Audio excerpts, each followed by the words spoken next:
All right, come on in, come on in, come on in, come on in, come on in. Let's talk about it. I know we said 10 o'clock and 1 o'clock on the east, but we just a little bit early.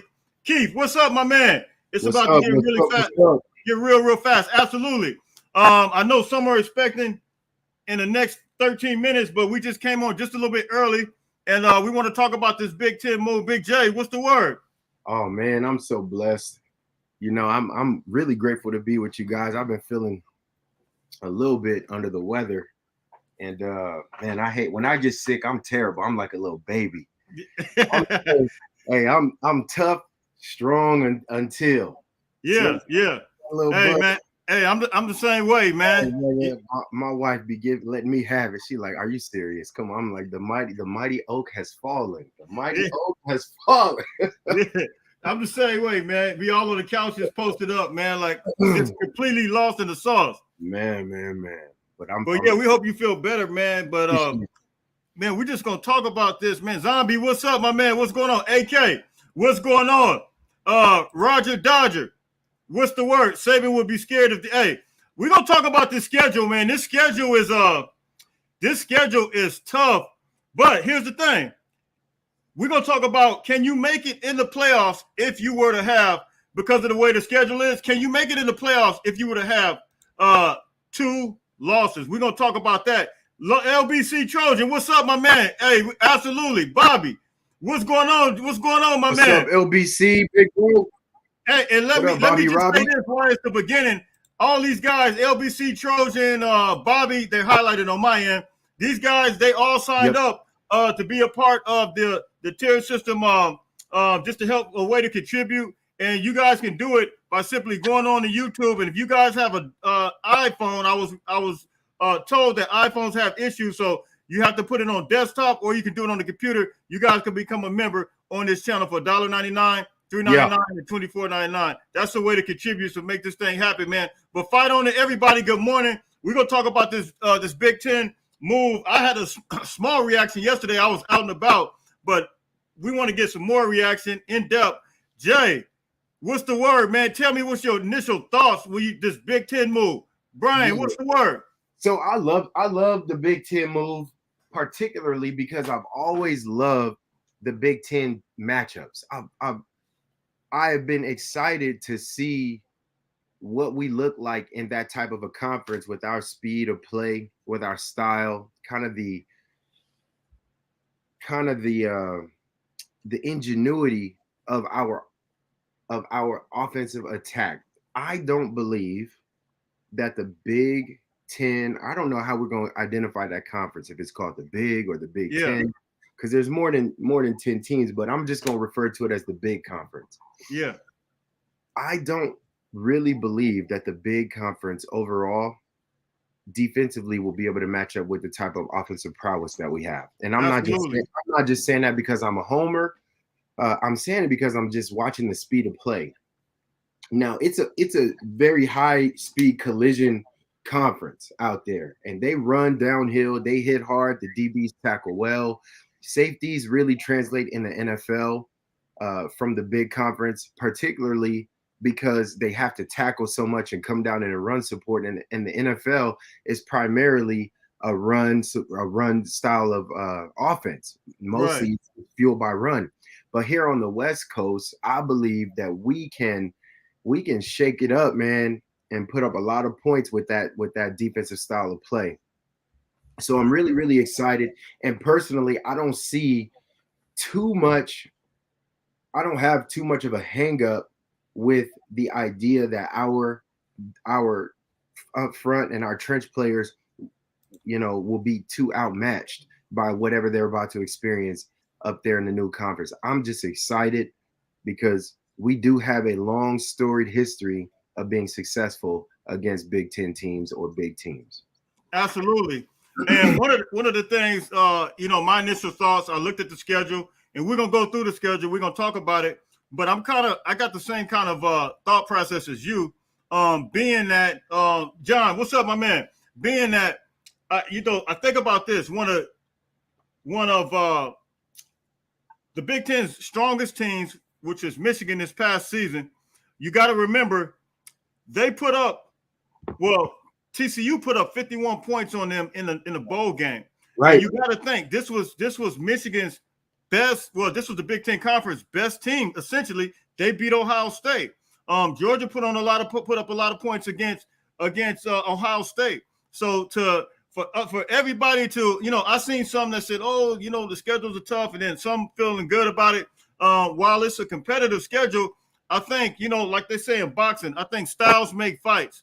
And the same thing is going to be, this is going to translate well for us. When you talk about Lincoln Riley, let me tell you guys something.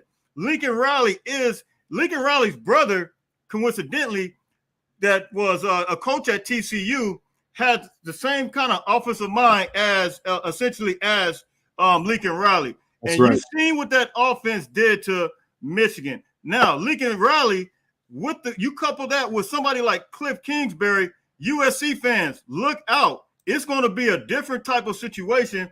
They're not, if anybody should be looking at this thing and really kind of wondering how it's going to go, you can expect Michigan, just the Big Ten teams as a whole, because when you see USC explode on the scene like they did last year, and to think that was year one and think it's about to be year two, look, their mindset right now is probably like, look, we might be lost in Alfredo sauce if we're not careful. They are thinking that. Jay, you had anything you want to say? I couldn't agree more. So I know from speaking to a lot of, well, look, here's the thing. When you get to the higher levels of the competition in almost any sport, but I'm going to say football in particular, because football players are amongst the most, against maybe popular perspective, football players are amongst the most tight-knit group of guys that you could find. And mostly is because we see each other growing up together from all across the country, different regions, everywhere geographically in the country. You're learning about the players that that are in your peer group. And that's probably like a 4-year window up or down. Those are peers. So that's like 8 years of peers that you have because of how the football system works, right? You get to play 4 years in high school. If you do it all 4, you get to play up to 5 years for the most part in college. And then when you get to the NFL, that's the same 8-year window. So when you're seeing players, you're learning about their whole life story. And sometimes your opponents, sometimes your teammates, sometimes your family, and it's just a big mixture. So because of that, I've had the opportunity to get access to so many people's perspectives about how they perceive the Pac-10 back then when I played, how they perceive it now. So many teams feel like what was done to USC was completely unjustified and unmerited. However, they were happy because nobody saw us falling outside of the fact that we had those sanctions, those violations, and essentially the death penalty that took us out for the better half of a decade, of 2 decades, right? And so because of that, I've got to speak to athletes who are recognizing that USC is actually going to sit pretty well. I'm talking about the older generation, right? Not these younger people who have only watched USC struggle to come back. I'm talking about the people who saw what it was back when we were who we were and who we are becoming now.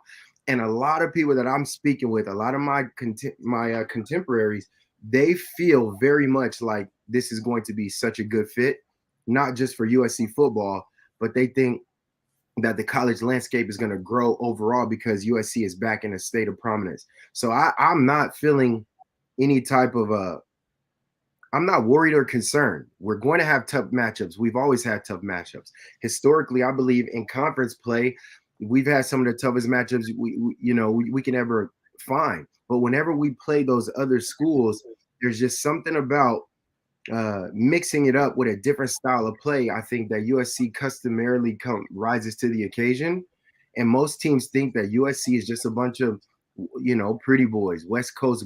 That's not true because we have a diverse roster of athletes that have regional representation, and they're bringing all of those regional styles of play into the conglomerate of USC football. So it's not like our athletes are not going to be prepared for the style of play that is at the next conference. I don't think the next conference is prepared for our style of play. Exactly, absolutely, and I totally agree. And I seen somebody in the comment section put we can't base it on the past, and we're not. It's not based on the past. When you look at it this year, look at this year. Well, December. Look what TCU, and I want to read this off to you. Look what TCU did to Michigan. This is the game right here. Michigan had the ball for 32 minutes and 11 seconds. TCU had the ball for 27 minutes, 32 seconds. 16 drives for TCU, 18 for Michigan. But here's the thing. 488 yards were put up against Michigan. Now this was supposed to be and the score was 51-45 TCU. Their style of play is similar to ours, but I think ours is a little bit more potent, especially when you're talking about a Caleb Williams and when you talk about the caliber of players that Lincoln Riley. Max Duggan is not taking anything from him, but he essentially he wasn't highly recruited. He essentially came out of nowhere and had a phenomenal year. But when you break this down, what's that? He's fantastic as well. He's fantastic, absolutely. But when you look at the caliber of players that we're recruiting, and when you see these guys, they already up the upper echelon of players. And so when you're talking about the best developers of especially when offense, I really don't think you can. We already know that we're gonna have the best offense going into the Big Ten. That's a guarantee. Right. And the recruiting style, the style of recruits that are now being recruited, USC is up the ante as far as that is concerned. And now we're starting to see a little bit of that. So anything else you want to say on that, Jay Walk, before we head up and talk about the schedule and some of the expectations? It's horrifying. It's horrifying for colleges outside of the West Coast to have to contend with what the resource enriched land of opportunity that USC has to offer these recruits. It's terrifying. The only thing that was working against SC in recruitment was the fact that, one, I don't believe that we didn't have a premier coaching prowess. We didn't have prominent coaching. Not to knock our last coaches, but when you think about all of the coaches that we've had ever since Pete took off, none of them had the level of acumen and the level of the depth of how to put the whole piece of the puzzle together. None of them had, what Coach Riley has. They don't have the swagger. I call it the swagitude. I mean, Kiff has swag. Like I was coached by Kiff. He had swag, but he was still so young, and he was still trying to live in the shadow of someone else's footsteps. I mean, Kiff is now more suited to coach a USC type of team, but I don't think even he has all of the intangibles that we need. And I love Kiff. But think about Sark. He was very young. He wasn't prepared. Kiff couldn't have handled it. Coach Clay, he's awesome, but he was trying to, recover from all of the foolishness. And then we had Coach O, right, who's very defensive minded, pretty simple in how he game plans it. Those coaches have bits and pieces. I believe Lincoln Riley has the full puzzle put together. And not only that, but there's a high belief in what he can do. So that brings and attracts other opportunities. Other athletes want to be a part of that. And every single player that's committing to USC with the bottom of their heart, they believe full-heartedly that they're going to win a national championship. There is no reason not to believe that. And when you have athletes who have that level of self-belief, you can start to feel the momentum. You have a champion winning quarterback and another one and another one and another one on deck. These are the types of ingredients that you want when you're trying to project your future. And I think the coaches across the country are terrified. I actually believe that they're terrified because now USC is in the nation's mouth again. Everybody's talking about USC and no one talked about USC for 15 years or more, right? So now it's time. Absolutely. And I totally agree with that. LBC Trojan says the NFL, USC, 130 college football teams, USC on a different level when it's coached right. So look, I totally agree. So we're gonna look at the schedule. So when we look at the schedule now, what are some of the things initially? Well, let me say this before we go into the schedule. The USC against versus the Big Ten. This is all time. Against Northwestern, they're 5-0. Yep. Against Indiana, 3-0. Against Nebraska, 4. 0-1. Got one tie in there. Against Wisconsin, 6-1. Against Illinois, 3-1. Minnesota, 6-1-1. Against Purdue, 3-1. Against Iowa, 7-3. Against Penn State, 6-4. Against Michigan, 6-4. And then against Ohio State, 13-10-1. That is the record. USC has a winning record currently against the Big Ten. So, every school. So as we look at this, man, what is the initial thoughts when you very first? Let me shout out Tim. Tim, what's up, my man? Go check out Tim on the Voice of College Football. Him and LBC Trojan. Hey, if you guys don't watch Tim's show, he meets up with Matt and LBC Trojan. Man, those dudes are awesome. Y'all got to go and listen to those guys.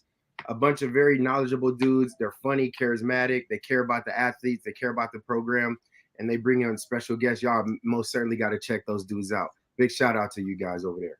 Absolutely. And Tim added they did tie Michigan State. I didn't see that on it. Yeah, they did tie Michigan State. I think it's 3-3 or something like that. Yep, but Michigan State's the only one we have an even record. Only one, right? Absolutely. So, what were the initial thoughts when you looked at the schedule? What were some of the things that jumped out at you as it relates to the schedule? Well, I thought that those are going to be some fun color clashes.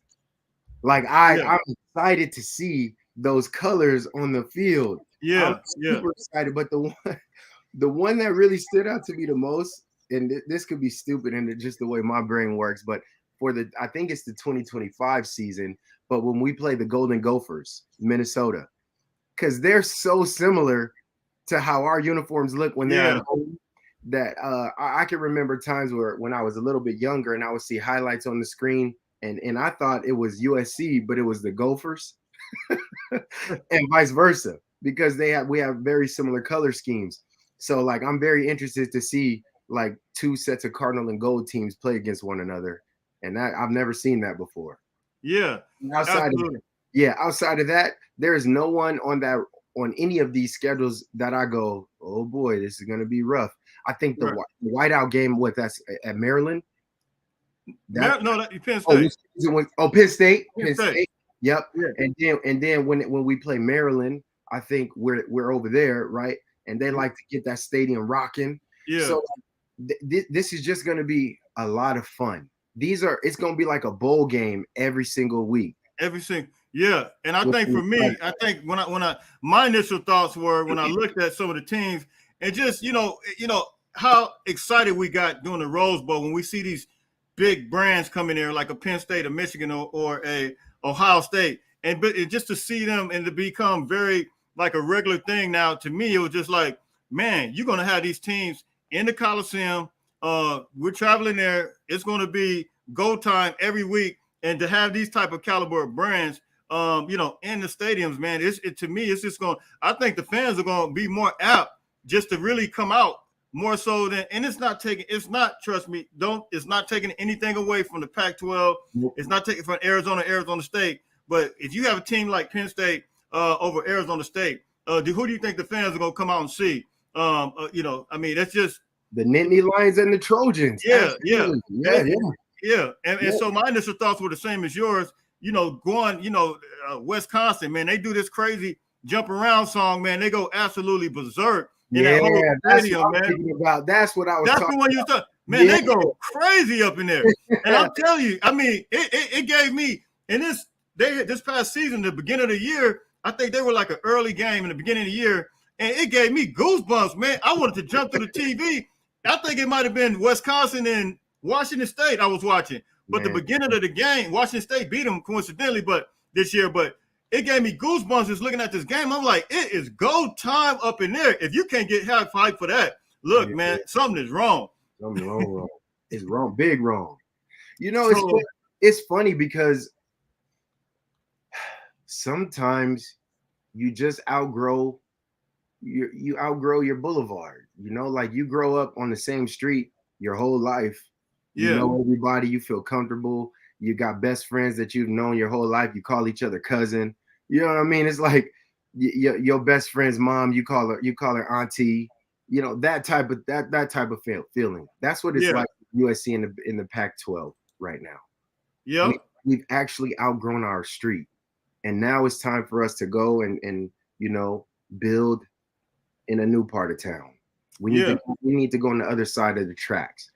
And it's not something that we're unaccustomed to.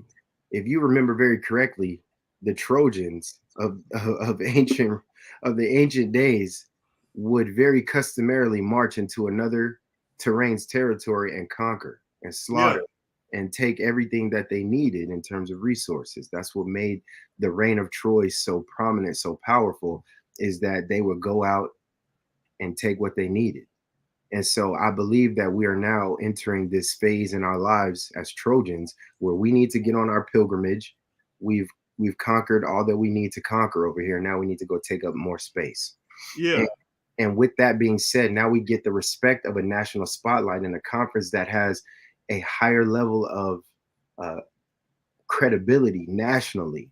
Absolutely. Regardless of whether the credibility is merited or not, we're going to a place that is perceived to be more challenging, perceived to be more difficult. I actually disagree. I think the Pac-12 is about the most competitive conference in the country because all of the teams are so well matched. Yeah. Where I think that there's huge gaps in between the level of effectiveness of most of the teams in the big conference. There's a big drop off, right? Yeah. And so I'm excited to see what that looks like as we explore it. More so, I'm excited for the recruits on the east and southeast and northeast and southern part of the country and midwest part of the country to see how dynamic, how physical, how violent, how fun our brand of football is. And we do have our own exotic brand, and it is unique to the Cardinal and Gold. It really is. And so I think it's going to reinvigorate our crowd as well. Our fan base is going to learn how to cheer like those other stadiums in the mid. You're making an excellent point. You're going to learn. Excellent point. And we're not going to have any choice. We're going to have to support. You're going to have to support this team because one thing about those Big Ten teams, they will fill half of that stadium up. And I'm going to tell you that right now. And they travel very well. They will bust your eardrums. They take this stuff serious when you're talking about traveling. And that's to your point. This guy, Christopher, what's up, my man? Christopher says, what up, Christopher? Yeah, Christopher says, what are you feeling? USC home against Michigan or USC at Penn State? And to your point, and you can answer this too, but to your point, I think USC against Michigan, just to see them in the Coliseum. It's one thing to see them in the Rose Bowl, but to see them in the Coliseum, amazing. I'm looking forward to that because I think that's going to pump our fans up to another level to where it's going to be, look, everybody going to be jumping around. We all might be going crazy up in there. Can I make a statement right now? It's going to sound crazy, but I'm telling you from a sports science standpoint, also as a performer who's been in those environments, I believe wholeheartedly TCU gave Michigan all they could handle. I'm serious. Particularly because, guess what? They were indoors and the field was dry. So TCU could actually use their speed.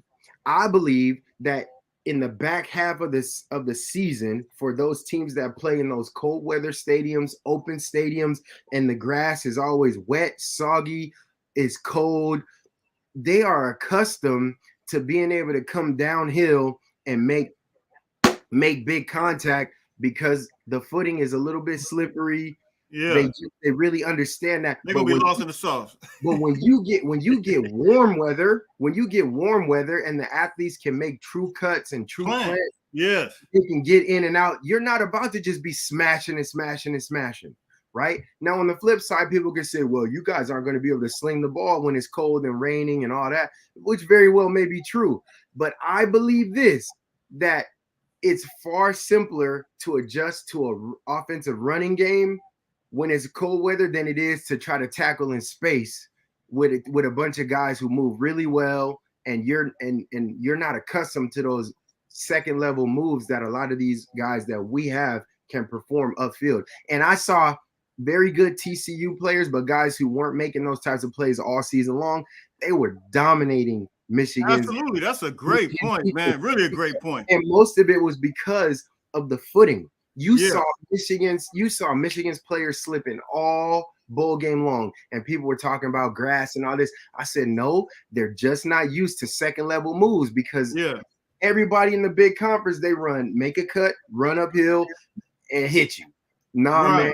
Nah. We got some guys that's gonna dip and zip and rip, and you got to be able to keep your footing to deal with that. And I believe that we're about to shock them. I think we're gonna absolutely shock them, man. I really do. We're gonna have multiple. The same way. We're gonna have multiple blowouts. I feel the same way, man. And man, that's actually, man, that is a great point.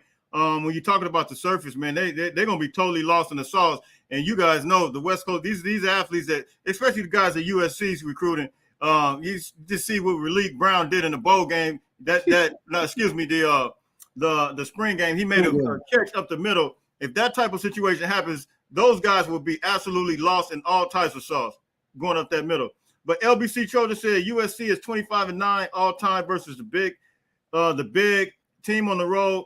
0.75 win percent, 7.35 win percentage. We are built to travel. Hey, absolutely, man. I totally agree. Anthony, he says, please tell me y'all saw Oregon put Aaron Flowers at the best. What you say that? At the Best Western in Eugene. Why you say that? What you talking about, bro? The Best Western? Are you kidding? What are you talking about? I don't know if that's true or not.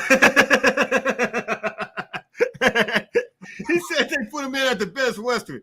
He didn't get no Marriott love. Man, that's crazy. Nah, they gave him that continental breakfast with the waffle machine downstairs and the bagels and cream cheese. Wow. Unbelievable. Hey, so let's look at the schedule, man. We're gonna talk about the schedule just for a few minutes.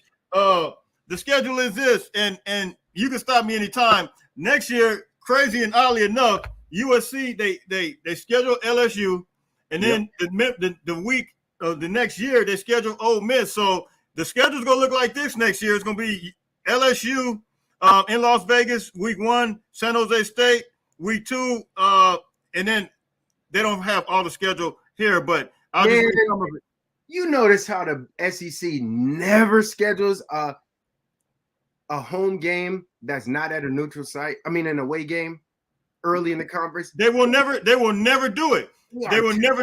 Why wouldn't LSU come to LA, bro? Listen, Auburn is Alabama the same way. You guys, the team you played on, went to Arkansas. I remember. Beat the crap out of Arkansas, 55-15 or whatever.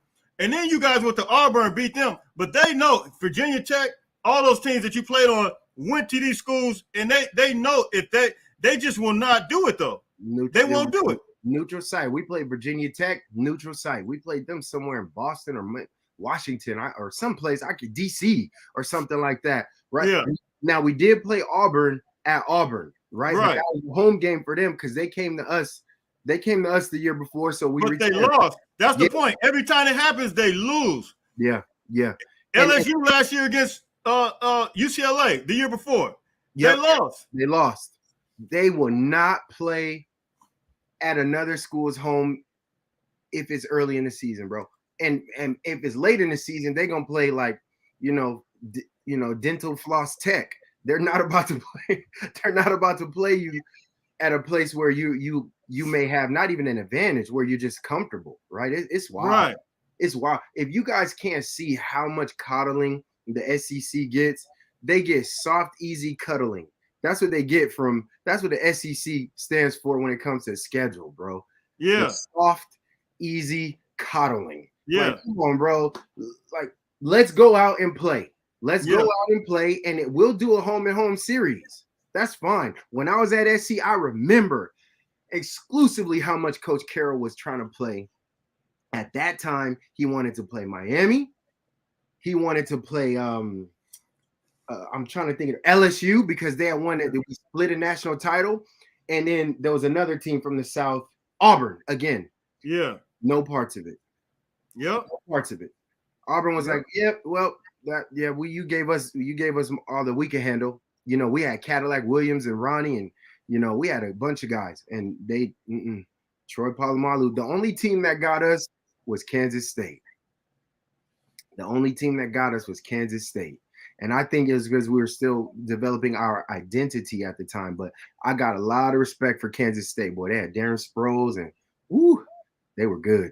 They were fast, right? Yeah, absolutely. That's a good team. However, I just think we were still young and developing our identity at the time.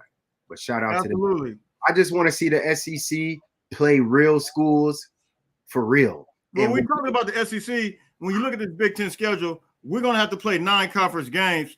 The SEC is still they just announced their schedule. They're playing only 8 conference games. It's really they completely lost in the sauce. And when you look at our schedule now compared to what they're in, it's totally they're still going to be playing these crazy like Furman and West whatever. No disrespect to none of those schools, but really, they're still playing historically black colleges at the end of the season. What is that's a bye week, man? You guys give yourself an extra built-in bye week.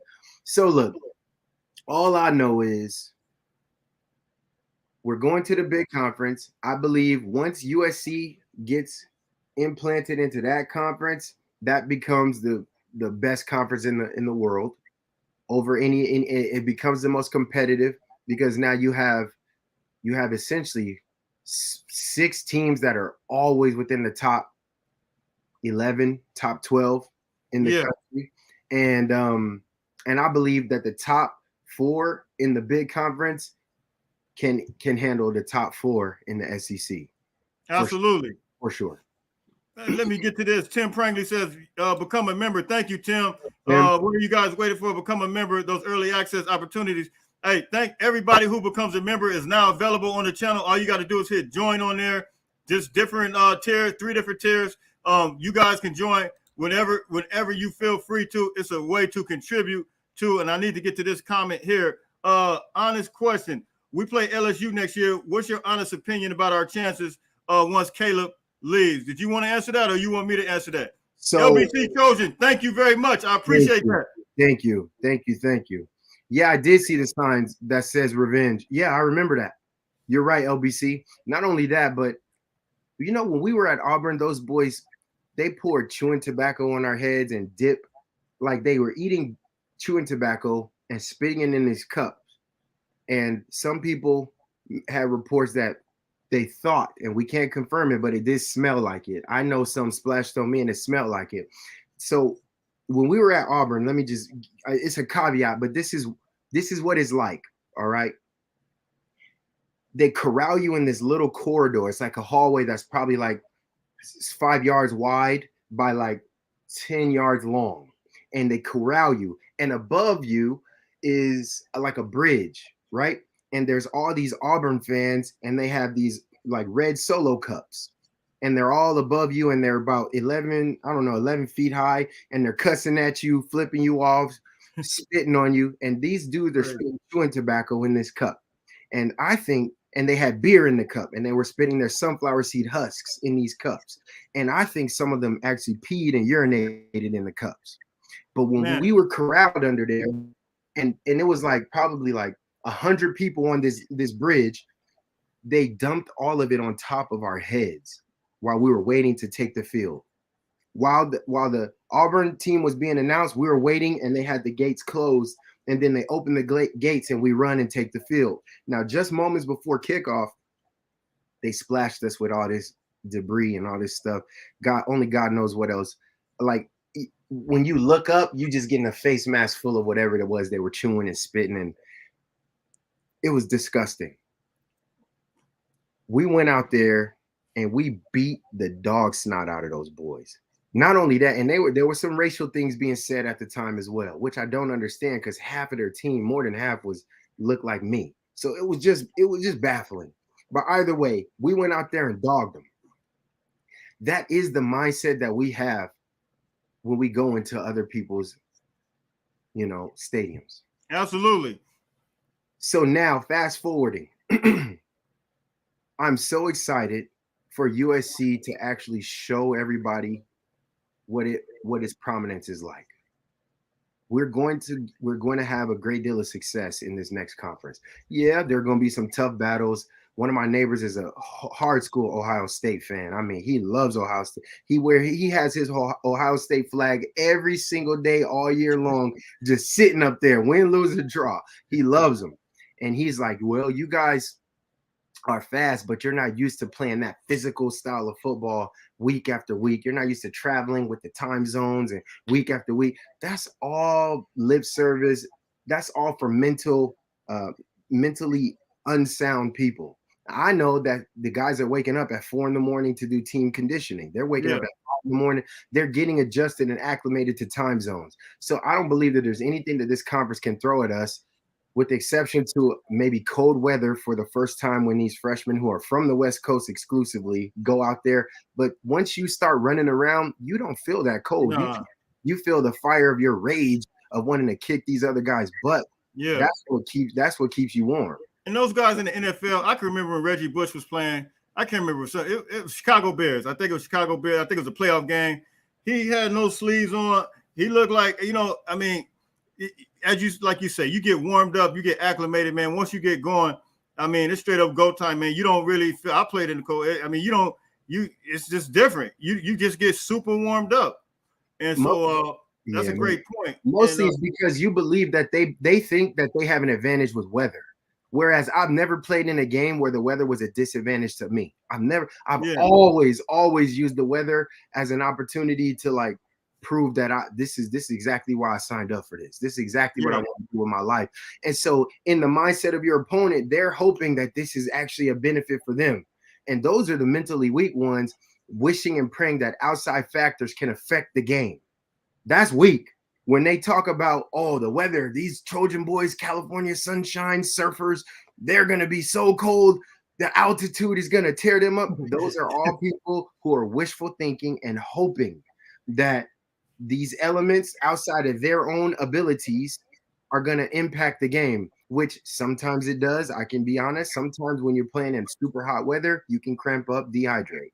Sometimes when you're playing in really cold weather, your hands don't catch the ball as well. Sometimes it is a factor, but to go into the game believing that you have an advantage because of one thing or another, you're mentally weak. And I totally agree. This coaching staff doesn't allow those guys to feel that way. Totally agree. I'm gonna get to some of these comments. Man, it's 37 minutes. Man, we got about 20 minutes, but man, this time is going by seems like we just got on.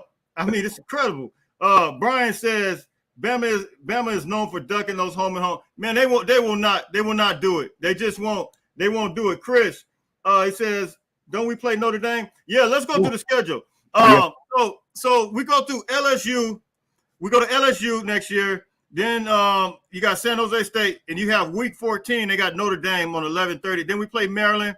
Then we have Northwestern, Penn State, Purdue, UCLA, Illinois, Iowa, Michigan, and then Wisconsin. That is a big time. That's a big time schedule, man. I think Oscar, what's up, my man? What's good, fam? Yeah. Let's get it popping. Hey, so bro, that's nasty. I'm not sure what that. So look, man. Jay, what's your thoughts on the schedule though as a whole? Though I mean, you got LSU. We still got Notre Dame. You look at these teams. We go to Penn State. Penn State doesn't come to us. Michigan comes to us. But Penn State, if I were to say what the toughest game is on that schedule, I would say maybe Penn State and maybe LSU. LSU is a neutral site, but I would say Penn State, being that it's there, it's going to be whiteout. If it is the whiteout, they take pride in that whiteout. I mean, because they get the atmosphere going crazy. That's true. What's your thoughts on that? Yeah, that I mean, to me, it's going to feel like a Utah game. That's how I feel. Yeah. It's going to feel like the Utah games. That's the hype. The atmosphere is going to feel that way. However, I just know how undersized and undermanned we were these past few seasons, whereas that is not going to be the case in any regard as we get into that conference. They are gauging us and rating us based on who we were, not who we are and are continuing to become. Let them keep this narrative of that we can't play defense, we're too small up front, we don't have defensive playmakers. Allow the world to continue to speak that jargon, because that infuses them with artificial self-belief. But the truth is going to be the truth when it busts you upside your head. And, and when you get these guys who, and we have a legitimate strength and conditioning program. The best I've ever seen. The best ever. Now, okay, I'm not disrespecting my coaching. I love what he's doing. I'm not going to disrespect my coaching staff, because when I was there, we had a great strength and conditioning staff. I will say, but I had to go and get extra work. I had to go and put in a lot of extra work on my own because there was things that I still needed. What I see Coach Benny Wiley doing, he's checking every box. Right. He's checking every box, and the athletes are bought in. Every single body. You see how fast Eric Gentry is recovering? Man, did you see him playing off of that ankle the other day? Yes, sir. Yeah. Yes, sir. That injury. Yeah. And guess who? Now, here's the one I'm really most excited about. I'm excited for you guys to see how talented Miller Moss is, because you guys don't know, that dude is a beast. He's a beast. And anywhere across the country, he's a starter. Absolutely. The only thing that's wrong with him is he's playing behind a Heisman Trophy winner. Yeah. Because he's amazing. He's amazing. So, yeah, to answer whoever asked me, are we going to be ready? I think Miller Moss is ready to go and take out LSU. Yep. And believe it or not, absolutely. Miller Moss is fast. He can run fast. Absolutely. By the way, they have our quarterback room as the #1 quarterback room in the country. That's because of Caleb Williams and Miller Moss. They recognize who Miller Moss is. They do recognize him. And so you guys haven't got to see him yet, but the team respects him the same way they do Caleb. I don't believe that the athletes on our team will feel like there's going to be a marginal drop-off. It won't be. If anything ever happens to Caleb, or if once the next season comes, I don't know. But then you also still got Malachi, who's still growing, and he's recovering from injury. So there's a lot of good things cooking. And then the last guy who I'm really, really excited about, who we didn't get to see last season, was Romello Height. Wait till he gets. Did you see how he looked? Wait, what was that? That was a picture. Hey, he looked like Willie McGinnis or somebody, man. Unbelievable. So, you know he want his get back. So man. We still got some guys who we haven't been able to unleash yet. And Eric Gentry didn't get to finish the way he was supposed to. That dude probably would have led the nation in win percentages for his position group had he been healthy. So let's just know that we got some bullets that we didn't fire off in the clip. We didn't empty the clip last season. We went to war and came back home with still some ammunition, and that's how we lost. You got to empty the clip, man. At the end of the season, you got to be nothing left. Nothing left. I threw the grenade pin. I'm throwing the knife, my shoe. I'm throwing everything at them, and we didn't finish that way. So that's learning. And these guys, I think they recognize how close they were, yet how far they were. And that is how you build a new dynasty, to taste it and then go, dang, we left so much on the table. Absolutely, man. I totally agree. So one of the other questions I have in your mind, how does this stack up? Because now we've seen on several different occasions that it looked like Oregon and Washington, they were being supposedly vetted. But now that the schedule came out, now that it looks like, I guess, the grant of rights are supposed to be coming together for the Pac-12, it looks like Oregon maybe ended up staying where they're at, and then Washington as well. So my question is, now when you're looking at it from a recruiting perspective, how do you think recruits are reacting to this schedule yesterday? Because if you're somebody like Peyton Woodyard, who's coming this weekend, Peyton Woodyard got to be saying to himself, because my thought process is like, why did he ended up committing there in the first place? And one of the things I said, okay, maybe he wants to play against the best competition. Maybe he wants to play in the SEC, which is a so-called best conference. So my thought process was maybe that. So now when you look at the schedule, you say, oh, I got Notre Dame, I got Ohio State, I got Michigan, I can stay right here in Southern California and still play with the best competition. So how do you think this helps out with recruiting? It helps exponentially, especially the athletes who have grown up watching the most dominant teams in the last 10 years, right? They're going to be a combination of the teams from the big conference and some of the top teams from the SEC. Now, the funnest and most exciting brand of the SEC and And the big conference is way more fun to watch than SEC. SEC Right. football is boring to me. Not just boring. It's so one-dimensional and predictable. It's very close to what the NFL games look like, right? And it's officiated like NFL games in a lot of ways. That's not exciting. They win because they're blessed to have strength of schedule to allow them to win. They're always given favorable pole positions in the beginning of the season, so they get that stuff, right? So athletes are looking at who's winning, and the SEC teams are winning, but they always get a head start, right? And then they play weak conferences that doesn't knock them out. They don't get punished for playing cupcakes. They don't. They should. Right. They should. Now, if I'm looking at what's fun, what's interactive, where can I get a cultural experience? The big conference has that because of the regional factors of where those teams are located. There's a lot more exciting things around there, right? But a guy like Peyton, and I've been knowing him since he was 9. Pepe, we call him Pepe, and he's a beast. Pepe, if you ever watch this, you know me, man. You're remembering Coach J-Wall.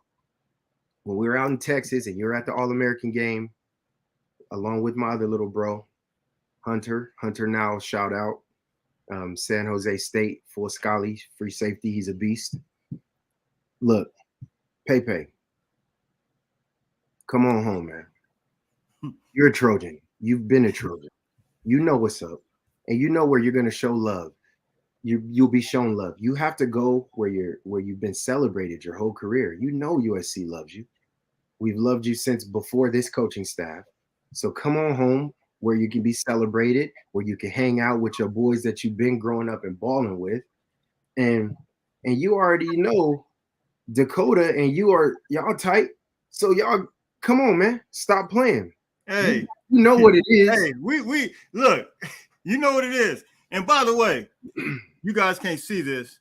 I don't know if you guys can see this real good. Barely. This is the top 6 safeties. Mm-hmm. And they got 1, 2, 3, 4, 5, including Peyton Woodyard. Georgia is trying to be greedy right now. Peyton, do not do it. Come on home and stay home because they're trying to reload right now. And they just stockpiling up guys. Look, man, you come to USC, you already know you home. It's go time. If you see this, man, they trying to stockpile. The top 6 are projected. The top 6, 4 of them are projected Georgia safeties. So come on home, my man. We look, and don't be surprised. Don't be surprised if he flips. Don't be surprised if he flips. Nah, man. This weekend. Pepe, you know what's good, man. You know what's good. You know where you're gonna get love. You know where you're going to get love. You know where you'll have an opportunity to have a real competitive edge. You get out there to that southern region, bro, and they start treating you crazy. You out there on the island, man. You by yourself. You got to come and stay home where you got the fellowship of brotherhood, right? And if these guys in the SEC, they love their football so much, why y'all keep coming over to the West Coast then and trying to get players from over here? If the SEC is so strong, we want the big boys and y'all want our skill position. Right. So we try to go get big trench players from y'all down there in the South because y'all big out there. That's the truth. But the skill, the talent, the athleticism, the football intelligence, IQ, the acumen, the longevity, the marketability, you get your marketable players from the West Coast. So instead of going out there, bro, stay home where the spotlight can be on you because you're homegrown product. You got to stay loyal to the soil and build from the ground up, from the sticks. And I guarantee you, it's much more fulfilling and rewarding to build something from scratch, to build something and forge it with your own hands and burn it through the fire and cultivate it and nurture it and grow it and plant those seeds and groom it up versus being plugged into something that's already established and you're just a piece of the machine. You can be one of the primary functioning driving forces of this, what we're building here. And that's what I'm trying to commission all of you young recruits to understand here at SC. You're going to forever be a part of the DNA that created the new regime of success. I can proudly say that we built USC back up and bolstered it when I was there. When I went to USC, we were 6-6 before I committed. Nope, I'm sorry. My first year we were 6-6. Before that, we were like 5-4 who knows, man? We were getting whooped by everybody. So I didn't even go to SC because I thought we were going to be a dominant football program. I knew we'd be good. I believed I had a good opportunity for a private education, but it was Coach Carroll infusing that belief system in us and teaching us that we could do more if we unified and came together. And we believed in that. And look, we created something amazing that no one could ever take. These are both national championship rings. Absolutely. Absolutely. Right? And we get back to that. We beat Michigan to get this one. And it's coming back to that. And so when we're talking about this Big Ten move, man, J-Walk just let us know. Hey, look, it is straight up go time. These schools are not schools that are unfamiliar. We're not essentially going on foreign territory because USC went down there and beat Ohio State. You guys remember they had Stephon Johnson, Joe McKnight, Matt Barkley. Look, this is not unfamiliar territory. And so when you're looking at this schedule, yes, USC is playing a little, is up the ante as far as the competition, but I think USC is in very, very good hands with Lincoln Riley, man, the staff. J-Rock showed you them rings, man. If you need to see it again, he could put it up there because, look, USC, it's going to be straight up go time with this schedule. And as we talking about with Peyton Woodyard, there it is right there. I think when you're talking about from a recruiting perspective, I think these recruits are going to be totally, they're going to absolutely love what this schedule looks like. And so this is going to be more attractive. It's going to be more appealing. And as a result, I think it's going to even swing some of those SEC kids, some of those Ohio kids, some of those kids in the Midwest. They're going to start, you're going to see more of those guys. And we used to have some of those guys when you're talking about New Jersey, stuff like, Brian Cushing, Dwayne Jarrett. Yep. You're going to start seeing that because now they can say, come to LA, be coached under the best and still go, have an opportunity to play in that region over there with, the parents, the families, things of that nature can see them, man. So any thoughts on that, Jay? And we're going to close it up in about 9 minutes. This thing went super. I can't believe it went this fast. I 100% agree exactly. Why not live over here in the beauty of this type of weather, get access to all of the resources that are here, plus a private and exclusive education with the #1 institution in the world for business relationships. USC has the #1 school of business in the world. There are 33 billionaires currently living that graduated from USC. Yes. 33 billionaires. There's only about 70 plus billionaires in proximity to this part of the world, and 33 of them came from USC. Let's really put that into consideration. Not only that, but USC is a popular location for your favorite celebrities, icons, persons of influence, A-listers, YouTubers, everything gamers. They're all going to USC to tap into the resources there. So why not live here, play here, and then every week still get to visit where you're from?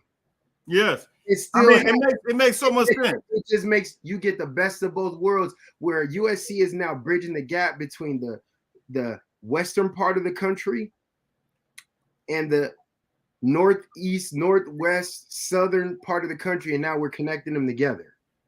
That's how important a move like this is now you get the best of both. And you get the full football experience, which will most certainly prepare you for the NFL greater than anything you're ever going to find. Absolutely. It will totally agree. Prepare you for the NFL more than anything, to play in the places that have diverse weather, diverse cultures, diverse people, getting a little tap of what it's like to be in the Hollywood scene, getting a little tap of what it's like to be in the part of the country where like excuse me, let me turn this off. Where all the politics happens, right? I don't even want to go that far into it, but you're getting a melting pot of all of the assortments of what you need to be a well-rounded adult. And that's what this is about. And I'm a product of that environment, man. I'm from Chicago. I'm from Southside Chicago. I lived in the Cabrini Greens. All right. When I got my chance, and I lived in South Carolina. And then when I got my chance to live in California, That's it. I'm not going anywhere else. But I've had the taste of all of those other places to create this like resourcefulness and this resilience. So I'm commissioning you. You need to combine the West Coast savvy with the Midwest toughness and Absolutely. blend it together. And now you're well-rounded, man. You're equipped to do anything, and you understand business at a higher level. You understand how to foster and build relationships. You know how to go out and get your sponsorships. You meet people who can game you up and put you in the right position to succeed. And then you have a degree from the best, most accredited university in the country, and it is a private school. We average about 22 to 30 students per class. That means you're getting an exclusive education. That's crazy. That's really crazy for intellectually run laps around everyone else, and that's why a small classroom, man. I'm a product of that. Yeah, that's crazy. I am as intelligent as I am because I've been enriched by the most amazing educators in the country, bar none. Yeah. Absolutely. That's a great point. Noah said Jaywalk just got hired as an SC recruiter. That's what it is, man. Brian Jenkins said size of the players in the South are unreal. You should see the 14 and 50. Man, I already know, man. Some of them look ridiculous. We got to shut it down in 5 minutes, but I want to get to some of these comments. Larry says, Pepe, we love you. Absolutely, Peyton. Hey, we love you, man. Come on, man. Come on. Okay. So look, man, we appreciate any closing words. And let me see. Tim, the Coliseum is about to go crazy. Did it for John Walker and that 34-game win streak. Get on the rocket. Hey, it's about to be straight up go time, man. Jay, anything you want to say real quick before we close it out? I love you guys. We got to do part 2. Let me tell you, we don't have to do part 2. We both have obligations, so we had to shut it down less than in about an hour. So, man, it's 56 minutes. I don't know where the time went. It's crazy. Hey, time flies when you're having fun, man. You know what I mean? When you're with family, it's solid. It's solid. It's easy for me to speak on this because I've been through it. I'm a product of it. So the things that I'm speaking on, I'm reliving moments of when I was becoming a stronger young man. And I remember the trials and the hardships and all of the things that USC helped me overcome. It positioned me to be able to stand in front of you guys right here. I got a degree in communications, but before that, I struggled. I struggled with speaking like this, but I studied communications at USC, which gave me the vernacular, the vocabulary to properly communicate with others. Yep. Right? That's what USC can do. Bro, you have no idea how proud I am to be a part of this university and everything that came from it. And God, it's one of the greatest, most amazing gifts in my life to say that I attended USC. Absolutely. So look, we're going to shut it down. You guys know I brought a video to you about Peyton Woodyard and the linebacker Kingston. Those two will be here. Look, I'm expecting them both to commit. I'm sorry. That's the way I feel. I think that's the way it's going to be. Pepe about to be like a ninja, man. We got to get him the backflip. Flip on back over here, man. Yeah. We looking for a flip. We're looking for a flip, man. So look, man, until later on, man, everybody stay blessed, man. We're sorry we had to do it within 58 minutes now. Sorry I had to do it. We're going to have to get part 2. This time be going fast when you're having fun, man.